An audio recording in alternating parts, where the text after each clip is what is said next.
All right. So, we're here today as a kind of an update, but not really an update. I guess you can take it as such, but really, we're talking about the pearlweed today. All that luscious green goodness you see right there is pearlweed. If you go back to one of my earlier update videos, you will actually see what I started with. Saw what I started with as far as how much pearlweed I had. I maybe had like one clump of that pearlweed that you see in the right there that I started with. And I divvied it out around the tank, and now it has a little forest in the middle. It's trying to spread in the front. I actually don't care if it does or not. I like to see a little bit of the sand, the substrate.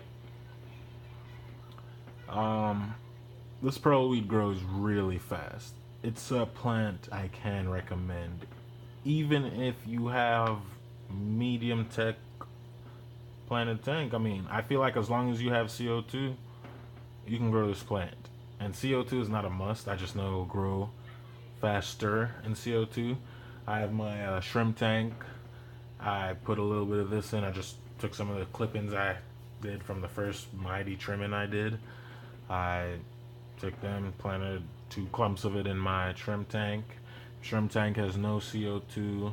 It's running about medium lights. I have 40 watts of LEDs on there. You can call it low to medium. They put out pretty well because it's only a 30-gallon tank, or 35, 37, can't remember, but it's in the 30s, between 30 and 40, somewhere there.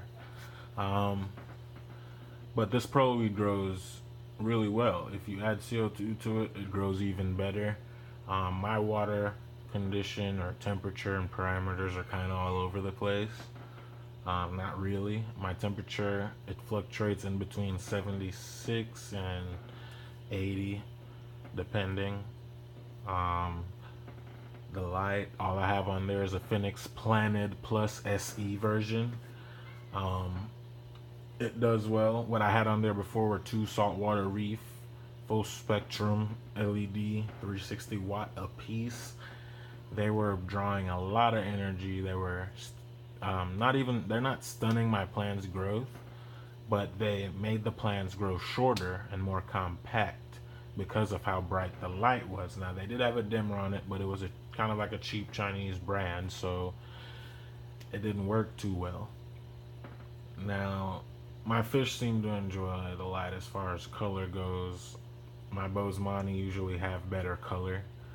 Um, they just go off sometimes. I don't have any females in there. That's part of the reason why I'm due to get some soon. I have a few zebra dinos in there. And as you know, I love the cherry barbs. I mean, I gotta have them. They're very understated fish in the aquarium hobby. I don't see a lot of people macking on the cherry barbs. They bring a lot of color. Even the females, they don't look too bad. Sometimes you get if you can find them, you can get a fantail female, is what I call them. I don't know if you can see her right there, but her tail is actually long finned. Yeah, you can see her swimming across right there. Versus the other ones I have in here, which are short finned, like that guy right there. I have two Siamese alligators. I started with three. Two of them died. I mean, one of them died. Two of them still living. I'm good with the two. They've actually grown a lot in size, and I've only had them for maybe a month or two. I actually would not even probably want three anymore because they have grown quite a bit in size. You know, these zebra dinos, they're supposed to get about, I think, 3 or so inches, 3, 4 inches. I'm fine with that. I wanted somebody to swim around with the rainbows, and actually, since I've added them, tank has livened up. And then we got those koi cats, just two of them. Need to add some more of them. I like them. They're pretty active. I don't overfeed. Try not to. If I do, I don't consider it a big deal because I have a lot of shrimp, cherry shrimp. I have two Amano shrimp. I'm due to get some more of them as well. But I'll get more fish. I just need a bigger tank. I want these babies to have enough room to swim around.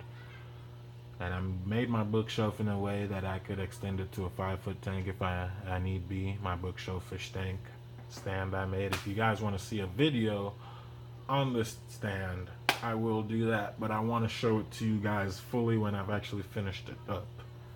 I have not finished it up. It's supposed to have a canopy and all. I've taken the canopy off because it's easier to access my tank. Now, back on subject with the pearlweed. I recommend it. It's a good foreground plant. If you trim it, it doesn't get as tall.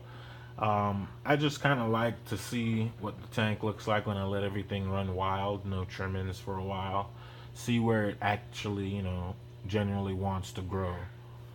How it really wants to grow, and then I'll take into consideration where and how bad I'll do my trimming. Siamese algae eaters, they do kind of ignore algae after you start feeding them so much. Like, you see how big that guy is over here?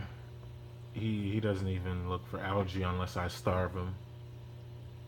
He eats the fish food, the bloodworms, the flakes, everything. But I brought that up because I do have an algae problem in here.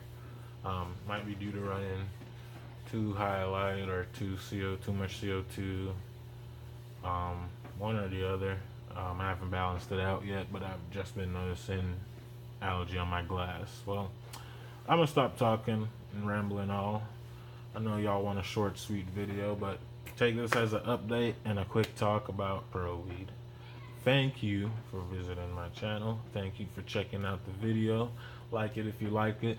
Dislike it if you dislike it. Leave a comment in the comment section and below and tell me what y'all would like to see next. This is your boy Demoy. Y'all have a good one.